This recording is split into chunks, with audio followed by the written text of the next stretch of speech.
Great.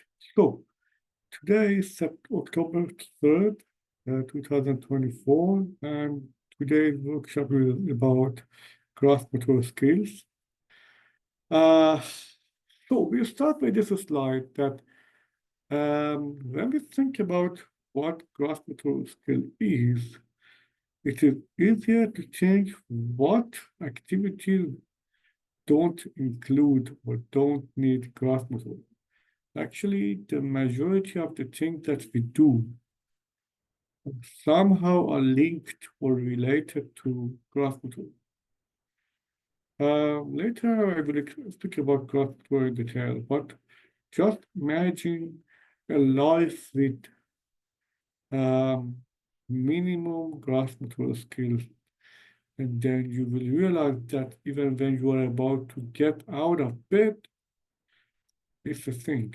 If you want to transfer from bed to standing position and walking and going down the stair and then opening the door of the freezer or fridge, and then you are about to open the door of the car, or when you are about to go to a soccer field and play along with your friends, or yes, almost wherever you go and whatever you do, kind of related to grasp motor skills, and it needs it immensely. We move forward to explain this thing about milestones. Milestones is about the development, and what we know is that, for example, it's a table adopted from WHO that is mentioning that we expect a child, newborn, to be able to sit without support between the months of 4 to 9. And then we expect the child to start standing with assistance between the age of 5.5, 6 to 11.5. We expect the child standing up, hand and knees crawling, is between this. So it's a kind of sequence that the order is important. The order is made because of the onset of that thing. Okay, so if you see, the first time that we can expect a child to start working with assistance can be as early as 7 months, but for the majority of children, it is around 11 months or 10 or 11 months. So the majority is the one which is in the middle of each one. So if the middle of working with assistance is around 10 or 11, it means that 90% of children or newborn or infants start working with assistance at the age of 10 or 11 months.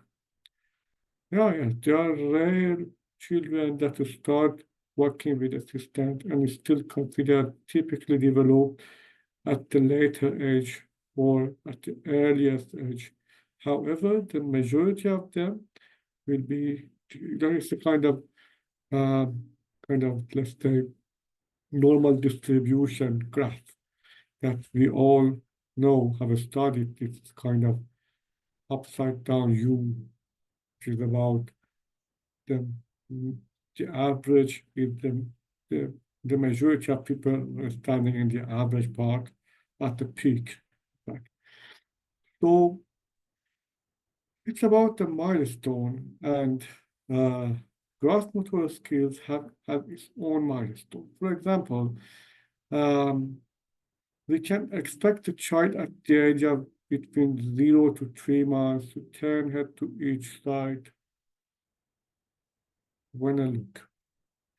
And then that child grows up to the age of 24 months. He will be able to walk upstairs alone, both feet on the steps, and walk upstairs or downstairs holding rail, both feet on steps. It is the last thing we are going to expect a child at the age of 24 months. And then, yes, still between 2 to 3 years, we expect this thing, or 3 to 4, we expect this thing. But does it mean that if a child is at the age of the calendar age of a child is 4, and that child can do something that is related to age 6, there is some atypicality necessarily, or if a child is kind of developmentally behind for 1 or 2 of the growth motor skills. For example, a child at the age of 5 who cannot still gallop, which is related to the age of 4. It's not necessarily meaning so, and there is a need of more precise and accurate assessment done by some occupational therapist or a developmental pediatrician to make sure that if the rest of the thing, the rest of the milestone is still on the chart, but it is worth checking if you see that the majority of some expected movement or behavior of your child is standing behind his calendar age based on such milestone chart. I can share this slide with you all that have attended. Also, I'm going to sincerely ask each attendee to leave a comment for our admins so that we are going to make a kind of more specified contact list in which we don't bother the whole clients of the clinic. We mostly want to make a kind of newsletter and provide this invitation letter or email to people who are more interested in receiving such notifications. Anyways, I'm gonna share these slides with the ones who registered with the admin part as well. So, for growth motor, I can mention that growth motor relates to these things. Growth motor relates to big muscles of body. Yes. So does it relate to movement of the fingers? As I mentioned, the movement of finger is related to this tiny muscle of the finger, so it's not growth motor. Yeah. Also, it's related to big joints of body. So big joints of body, so the finger joint or even the wrist joint are not considered gross. But elbow, arm, shoulder, pelvic, hip, knee are called big joints of body. So gross motors are kind of related to big movements. Big movements are coming out from big joints and will be operated by big muscles of the body. So it consumes more or higher level of energy, more powerful or stronger contraction of the muscles, and it's more related to proprioceptive system, or proprioceptive system is the thing that we have earlier discussed about in the sensory integration workshop. In any gross motor skill, there is some elements of movement related. Okay, so we can say that, for example, posture, but posture is solely related to maintaining a steady position. But when we talk about gross motor, it relates to elements of movement. Some movement, either opening, closing, pushing, pulling, or anything that you can see and observe.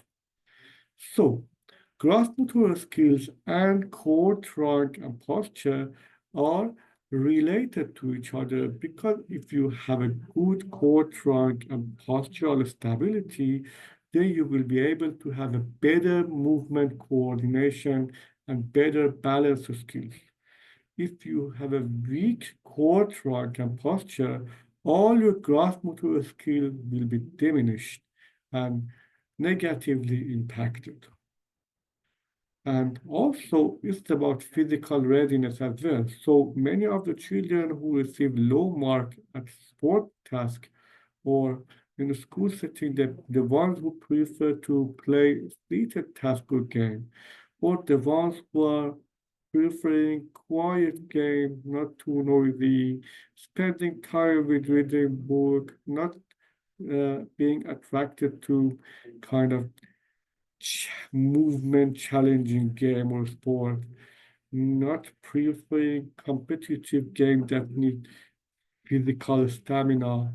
Maybe these children need their grasp motor skills to be checked. If the grasp motor skills get checked and then we feel that there is no concern, then we can say that, okay, so maybe this child really based on the personality type prefers to spend longer time on seated task. However, it's somehow a very rare phenomenon that we see a child at the age of 4 or 5 that prefers seated or quiet game. Most of the time it's somehow related to some limitation or insufficiency or unmet needs that once we address them, then gradually the child starts achieving milestones of motor skill. And it's a very, very beautiful thing that you will see a child is blooming before your eyes. And it's a very lovely thing that, no, I remember that for many years of practice, the children that have come to clinic and they had a very limited eye contact because of shyness, very low self-confidence. The reports were saying that the child only prefers solitary play. The child is not assertive. The volume of the child when speaking was kind of very, very low volume when talking. We were barely able to listen the sound of the child. And after 3, 4 months of practice on class before school, we used to receive some reports from a school that, for sake of God, just someone asked this child to sit. Now he's climbing up the wall and no one can control him. And then there's the kind of thing that as if the child's unmet needs have been discovered by the child himself, and then that child discovers some potential and was compensating and or making up all those past memories. So some kind of beautiful smile on the eyes of the parents and the child. And also funny face of the teachers that seem very confused that how come this big change in little window of time, in short window of time? But yeah, it's a very, very lovely phenomenon that once they receive adequate service and once they improve their grasp motor skills, it immensely impacts their self-confidence, participation in social setting, participation and engagement in physical activity, becoming more risk-taking and challenge-taking. And then these things change even their personality or attitude about the life, change their self-image, that how powerful I am, how capable I am. And the other thing that we try our best the children to become ready for. Yeah, so we move forward and we have previously discussed about the sensory pyramid, and yes, the grasp motor mostly are related to this area. It's a body scan, postural security, awareness of two sides of body, reflex maturity, motor planning. All of them are kind of related to grasp motor skills and are kind of the fruits or outcome of good grasp motor skills.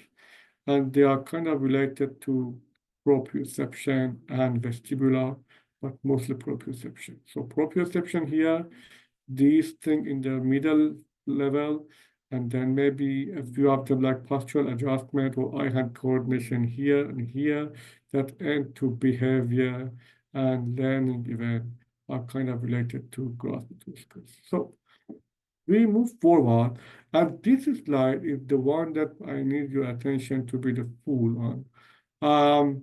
This slide is about two main types of skills that both of them are considered gross motor. One part is the one that doesn't need any external object, okay? It's about locomotor skills. Locomotor skill doesn't need a ball, doesn't need a toy, doesn't need any object, yeah? Locomotor skill like walking, running, climbing, hopping, jumping, galloping, swimming, crawling, somersaulting, whatever, which is kind of related to knowing your own body and being able to properly use your body limbs to move in the space in a coordinated way. Dancing, yeah? And the other part is about object control. Object control is about throwing, building Legos, throwing, catching the ball, push and pull, yeah? And also the other thing like kicking or hitting a bat or grabbing, yes. The other thing related to some material, toys, tool, ball, that you are going to control it in the space. So it goes without saying that object control are most likely are in a higher or more advanced level of gross motor skills. In fact, first of all, we expect the child to have a good posture. After a child shows and maintains a good posture, then we can expect the child to start working on locomotor skills like walking, running, hopping, twisting. And after the child maintains and achieves these skills sufficiently, we can expect that child to start catching, throwing, building, manipulating objects in the environment, this stuff, okay?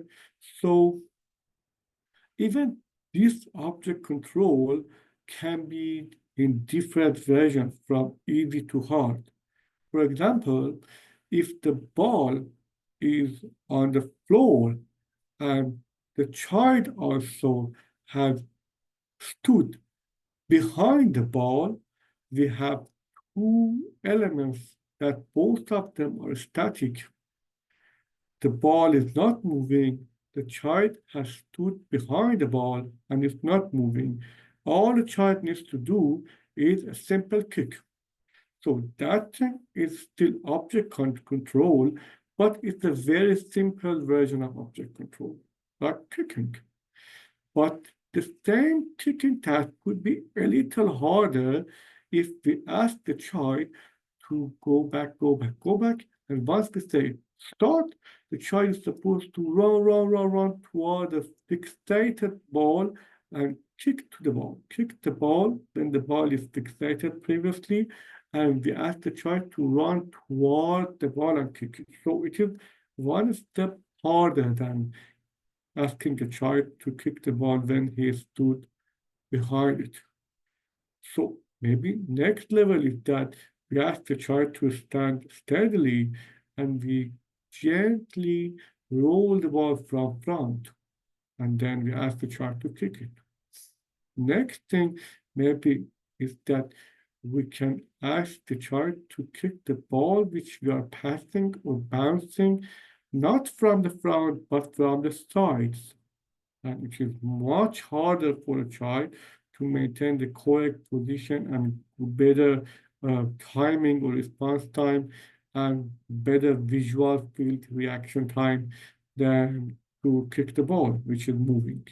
And lastly, the hardest part is the ability of a child to move and control the moving ball at the same time, as if it's happening in volleyball or basketball or soccer. So Same thing applies to catching. Catching when you are standing steadily, or catching when you yourself are moving. There are two different levels of object control that you need to know when both elements are moving is the maximum level of difficulty. And we can plan to see how we can gradually harden the thing, how we can gradually adapt to the difficulty level of some task or activity. And we can generally detect why the child wasn't successful at doing some specific thing. Oh, maybe because the task has been difficult. What is the easier level of that? Okay, making it stabilized and fixated, more static thing. Maybe the child is not ready to start on object control. Maybe he needs to mostly work on locomotor skills first, then getting ready for object control. Also, for some specific clients that are afraid of failure due to kind of perfectionism or obsession, they might want to have full control over the moving object. That's why that they just hold the ball with their hand and fixate it on the floor and then shoot it. Because they hate shooting a ball with weak kick. They prefer to have a perfect kick, and the perfect kick comes out when they can have a maximum control over the ball. That's why that they fixate it with their hand. And it's somehow related to the paradigm of control for them. With the hand, they fixate it and then they shoot. So we move forward, but the main topic that I wanted you to pay attention to is about these two different and distinct definition of graph motor skills type. Next thing is about the 15 activities that I can try, I can suggest you, okay? And we just briefly introduce them, and then later on, maybe even if we have a time, we can have a Q&A or breakout room. If I had a host, I would do that. Now that I don't have a host or co-host, maybe we switch to Q&A. So Simon Say, I think that all of you know what it is, but in brief, Simon Say is a game that it needs a kind of instructor stand, and in a role model position, say, Simon say, clap your hand, and then everyone in the group should clap hand. Simon say, stomp your feet. Simon say, stomp your feet, clap your hand, tap your belly, hop, hop, hop, and then every child is supposed to do the thing exactly. Harder level is that maybe if the person says Simon says, they should copy it. But if the instructor says, clap your hand, without saying Simon said before that, they should not do it. They should inhibit it. And it's kind of related to executive function, inhibitive functioning system that is related to the workshop that I'm going to have next week about executive function. Okay, so don't get surprised if I have the same slide about Simon Say on that part as well. But yes, Simon Say is a good motivator for children who want to play graph motor. How we can enrich Simon Say's task by more graph motor based thing, like kind of Simon Say, animal walk like a bear. And then everybody should do an animal walk like a bear. Simon Say, 5 jumps, okay, and then everyone should do this. So next thing is about hopscotch, that we know it in Farsi as lay lay, and everyone knows that it needs an ability to maintain a good posture and also maintain a good dynamic balance of one foot and shifting the gravity line of the body on a limited base of support of 1 foot and maintaining the balance and postural adjustment, which is way harder than it seemed in the beginning. And hopscotch has its own level of difficulty that you can play.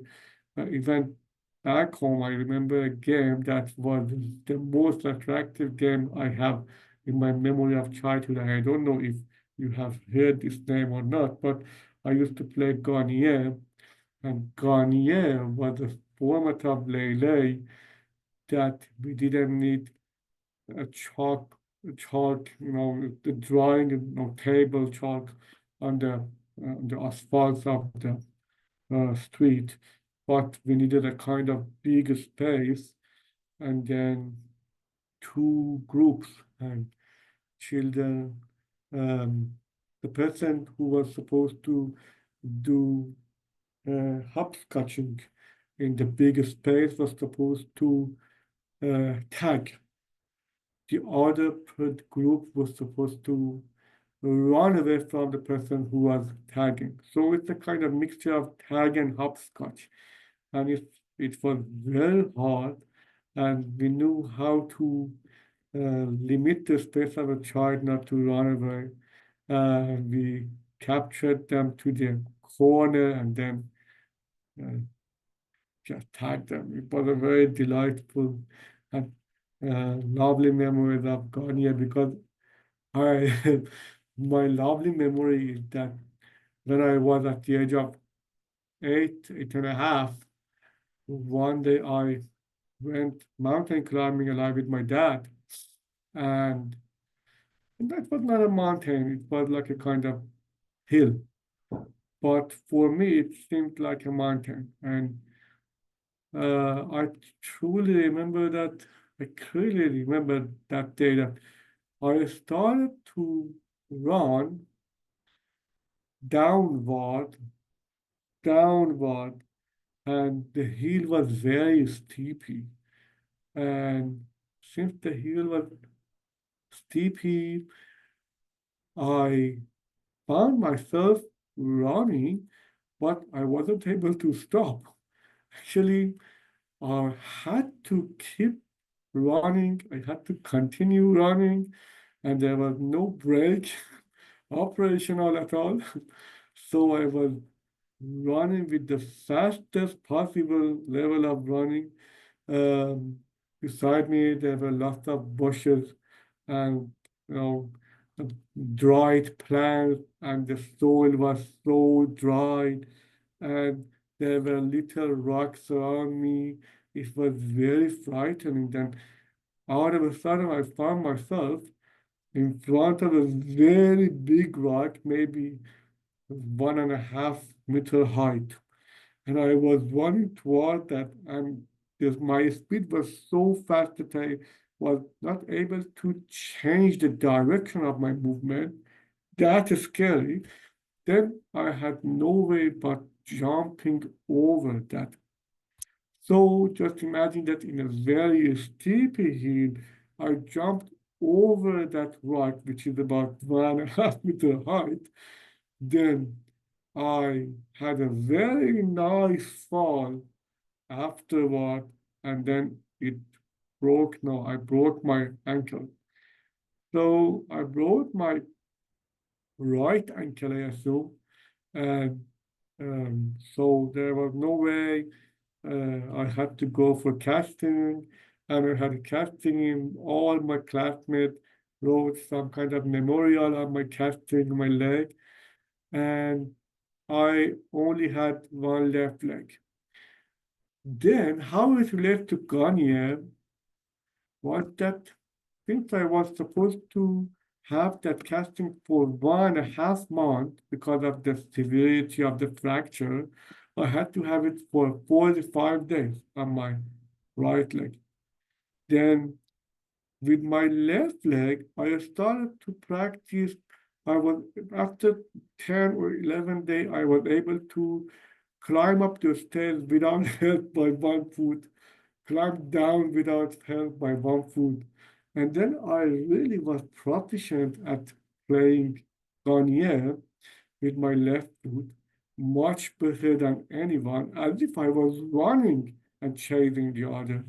With one left foot, I used to have the speed very close to the time that the other children were about to run with both feet. So I was the man of the match in all Ghana games.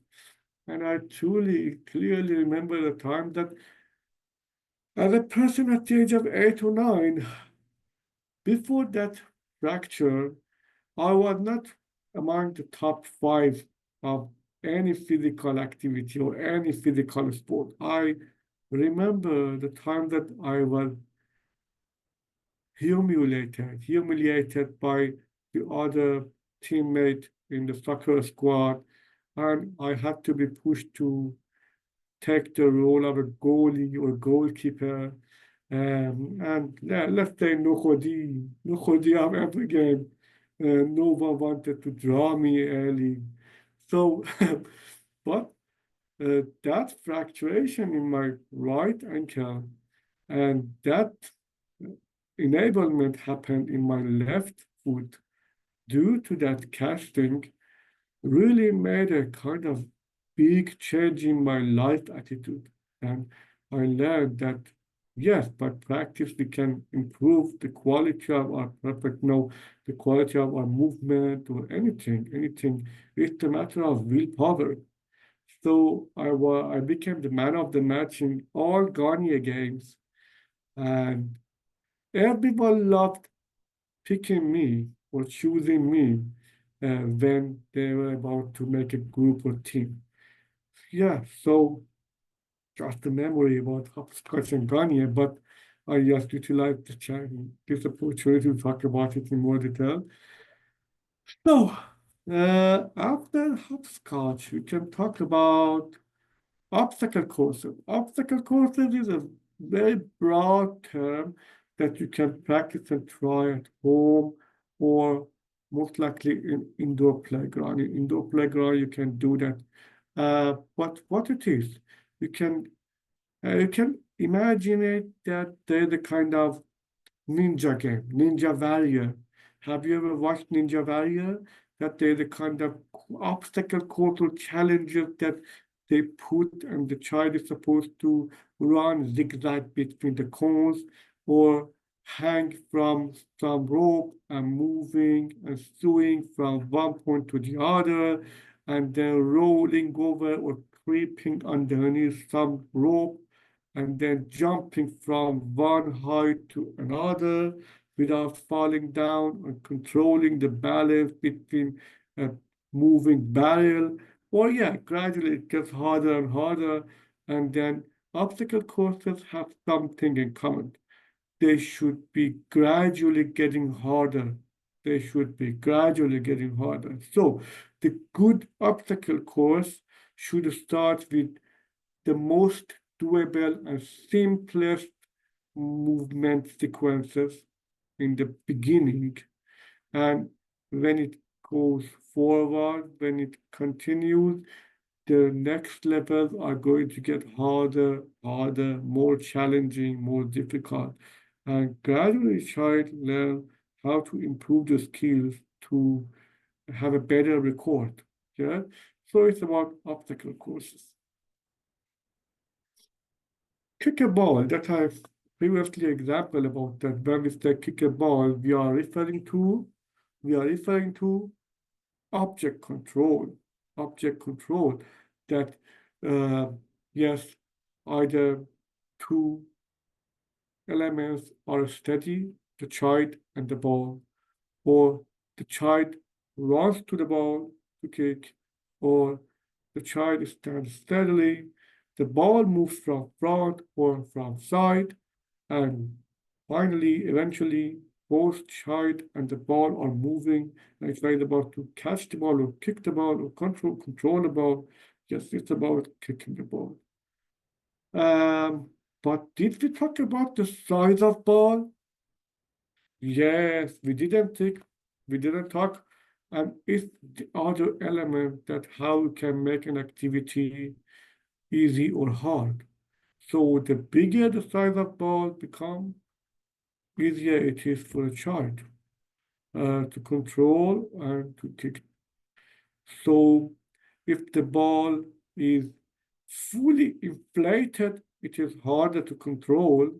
If the ball is a little deflated or made up of fabric or made up of some foam, it becomes easier to control. Beach ball is easy to control and kick. And real soccer ball is not very easy to control because of its weight. Sometimes when the ball gets smaller, when it's the size of a tennis ball, it's very hard to kick it. So now you have better understanding about how you can make a change in the environment so that your child feels capable. So if you are about to ask your child to kick a ball and the child feels unsuccessful, maybe one thing is that you can provide a different ball that is easier to be kicked, easier to kick, yeah?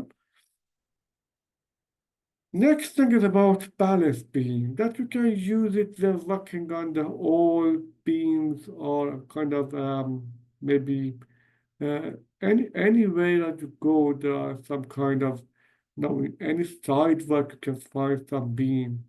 Also, there are some narrow stick that the child can walk on, or um, in many of the indoor playgrounds, there are some designated balance beam for that. You also can make it at home. Even you don't have to make a real beam. That you can pull a rope and fasten an entire rope from one end of a chair to another end of the room, and then the rope stays 10 centimeters above the floor, and you ask your child to put the foot on the rope, or let's say elastic band.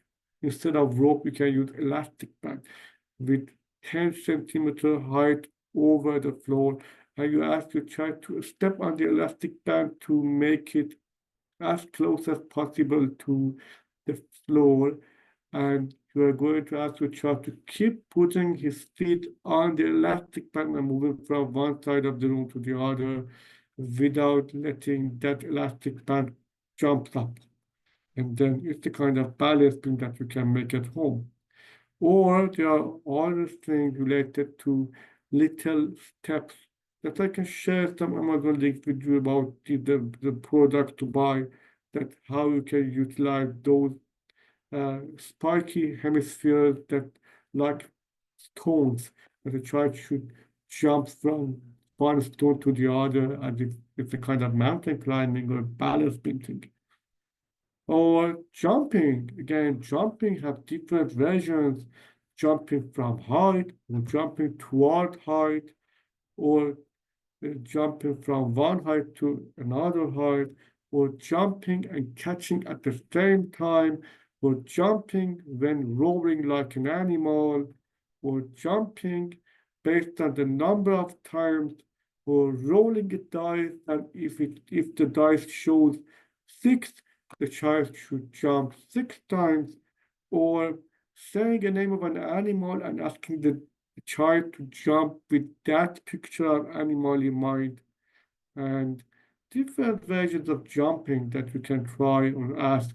For example, setting up lots of hexagons in front of the child and ask the child to jump on them, or jump on certain color, just like kind of color texture or mat that you put in front of a child and ask the child to jump from height to red mat, to blue mat, to green mat, and then you can make fun out of this thing by jumping, or even you can encourage your child to jump and you record a slow motion video with your phone and then share it with him and show it to him that how funny it is when he jumps and his movement in the air in a slow motion. most children like doing so and like watching themselves when jumping or movement pattern when these movements are being recorded in slow motion.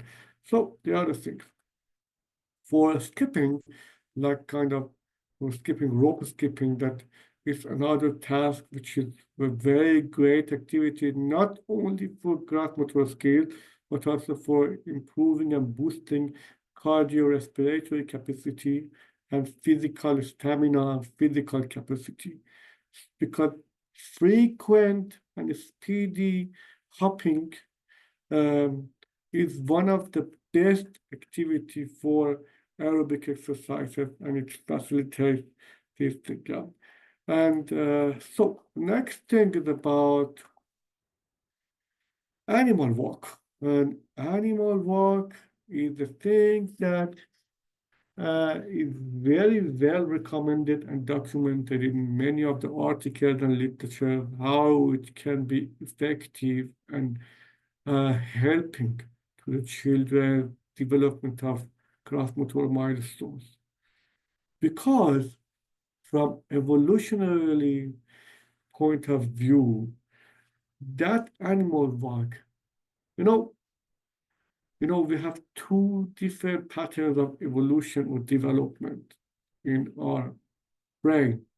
One of them is ontogenic and the other one is phylogenetic. From ontogenic point of view, in fact, we as a newborn child start experiencing our own journey of developmental milestones. But for phylogenetic point of view, when we are creeping, we are manifesting the movement of a snake. And a snake is a very primary animal. Yes, it's the animal that is amongst reptile, yeah? And then reptilian, reptile, yeah? So the animal that can creep, yeah? So snakes or even alligators, crocodile, most of the lizard are among these branch or the breed of animals, this species of animal, yeah? So once we grow and we learn instead of creeping to start crawling, we are transferring or exchanging the movement from creeping like a snake to crawling like a crocodile or gradually crawling like a kind of mammal. And the mammals like kind of bear or other animals that are more advanced compared to snakes. So once we use higher level of motor cortex in our brain, in fact, we are manifesting higher level of animal being. It's called phylogenetic development in the brain. And then we start standing on our own 2 feet as if we are chimpanzee. And then after chimpanzee, we start manipulating the object in a more advanced level, more advanced level compared to chimpanzee, and then we become animal. So it's the phylogenetic development of the brain, and animal walk can can still have the same pattern of movement as well. So can you walk like a snake? How a snake walks? Yes, snake doesn't have feet or legs. So let's assume that you don't have a leg or a snake. How should you walk? And then different child try creeping and rolling over, and gradually they learn how to walk like a crab to the side or like a scorpion backward or like a bear paw, like a bear walk, walking without their knees touching the floor, and then learning how to hop like a rabbit or bunny jumping, bunny hopping, and they're learning how to move like a gorilla or healthy steps like elephants. Yes, you see, animals have different types of methods of walking, and that we ask our children to copy them. It's a very fun task for them as well.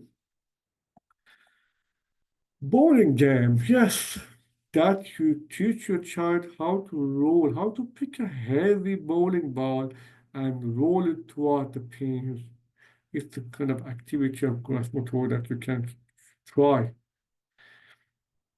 Trampoline, yes, all of us know trampoline. There are different versions, trampoline, jumping thing, and encouraging the children to keep doing jumping and trampoline, and at the same time, we can ask them to play balloon game with us, or they can jump and pop the little bubble that we are sending to them, or throwing pillow to them and then asking them to protect their head when jumping a trampoline and hit the bowling, hit the pillows when they are in the air. There are the different versions of trampoline tasks that we can maintain or work. And after that, pulling a rope that you can put some heavy stuff in a box and ask your child to pull the rope and make it closer to yourself, to himself. And then, as if you can spice it up with some dolls or toys in the box, and then you ask the child, you make a sound out of that doll that, please help me, please help me. And then you put the doll in the box, and then the child is supposed to help that poor doll, making, saving it and helping it survive, and then pulling that rope to save the doll. It's thing that can help also. Next thing is soldier creeping, imaginary game that we can set lots of ropes everywhere in the room and ask children without their head or any part of body touching or hitting the ropes on the, that have been pulled in different sides.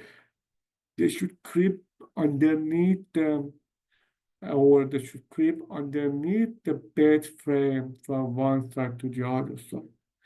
And or you can stack a few chairs and make a tunnel with the pedals of the chair. Many of the chairs have enough room for children to creep underneath it.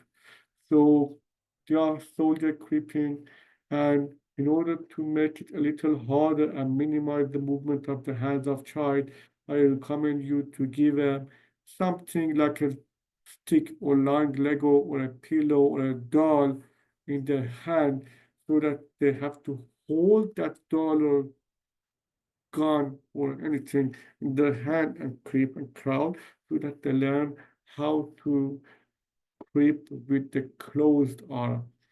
Okay. Next thing is puzzle hunt. And puzzle hunt is about just imagine that there's a kind of 12-piece puzzle, and in front of the child, you put the base of puzzle on a table, and you put aside every piece of puzzle to different part of the room, and the child is supposed to, in a competitive way, maybe one or two children together, 2 or 3 children together, in a competitive way, they should go and find the pieces of puzzle and mix and match and put it back into the base. Whoever fills it faster is the winner. So it's a thing that they can do, the puzzle hunt. Even they can do it in nature. It is rather harder. Even they can make their own puzzle board, each person their own puzzle board. It is still another harder version of that puzzle hunt. And the time that the child is trying to run between the puzzle piece to the base and back is kind of graph motor thing that children are practicing. and playing catch, which is a great thing. I very love this task, even though it is very easy, but it is very helpful as well. Mostly it's better that men or father aligned with children practice this. Because metaphorically behind this activity, there is a message of accomplishment, or there is a metaphor of responsibility. And once a child learns to catch, in fact, the child is catching the message of responsibility and achievement and success ratio. So we can start it with big size ball, which is partially deflated and it's easier to catch, like kind of deflated beach ball, which is the easiest thing to catch, or kind of fabric ball or foam ball, which is as big as the width of the shoulder of the child. Okay, and then the width of the shoulder of the child is about 40 centimeters. So ball with a 40 centimeter, 30 to 40 centimeter diameter is the perfect thing. Okay, and make it a little deflated so that it's getting more controllable for the child.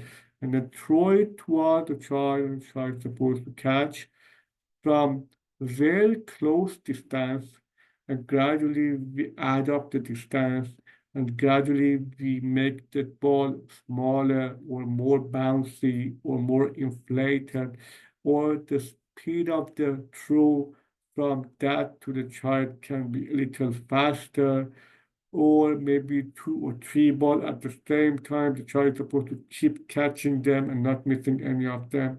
Yes, there are different versions of catching the ball, but first with both hands, then with one hand, then overhead, then using it, throwing like a kind of bouncing the ball and the child is supposed to catch.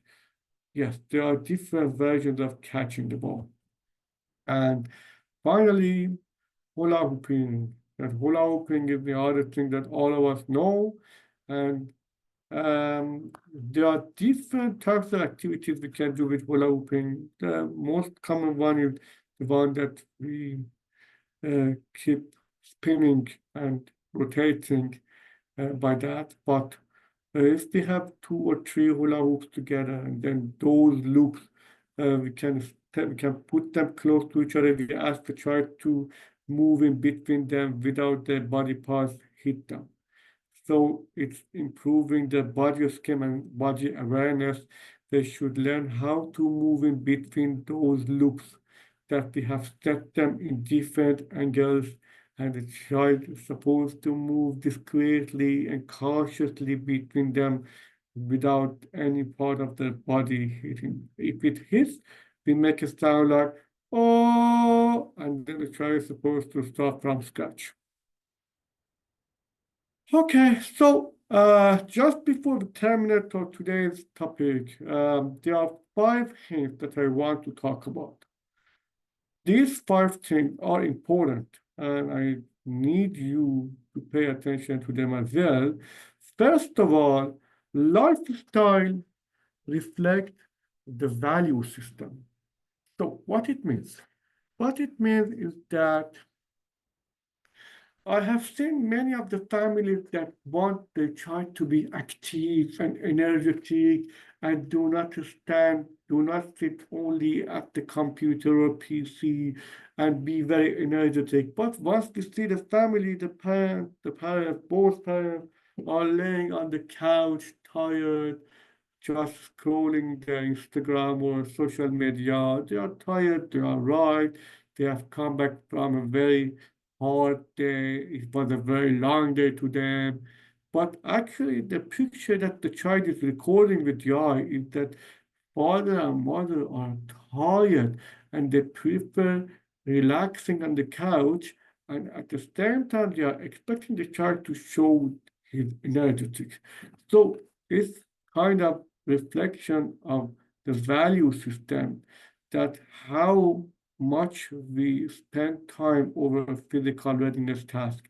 How often our children watch us when we are doing some sport or physical activity? How much we talk about that?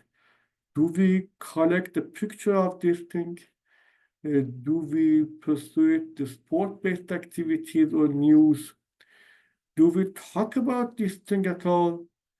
Or no, we just expect our children to be energetic. So it's the thing. Number two is story and imagination that help. You can spice up to any grasp motor or play-based activity by adding some story and imagination to that. Specifically, if the child is in a higher level of cognition and can imagine the stories, that person can be encouraged by those stories and then cooperate much better. Next thing is about best ideas come out from observation, that you can observe your child's movement and behavior, then you can design an activity that is already being presented by the child, but you are utilizing those observations and adding up to the complexity of the observation. For example, you see that your child like galloping. You see that your child like jumping. Then you make an obstacle course, and then in this obstacle course, you put 2 or 3 steps of galloping on one foot, galloping on left foot, galloping on right foot, and then galloping and jumping and galloping and kicking the ball and jumping. Yes, you can use those observed behavior or movement and stack them to each other, and then the child feels that I don't know why I like my mom's idea. My mom's recommendation are very close to what I do like practicing them. Actually, we ourselves have observed his behavior and we have enriched those preferred behavioral movement with some grasp motor-based activities. Makes a success issue. It's a very, very important thing about success ratio. For children who have bad memories of participation in grasp motor activities, they just make a self-reflection about the past 5 or 10 memories of the activity. Okay, past time I was invited to a party and everyone was supposed to shoot a ball and I was awful at that. Everyone was laughing at me. And I don't forget that I was the last person in the team. I was the worst one there.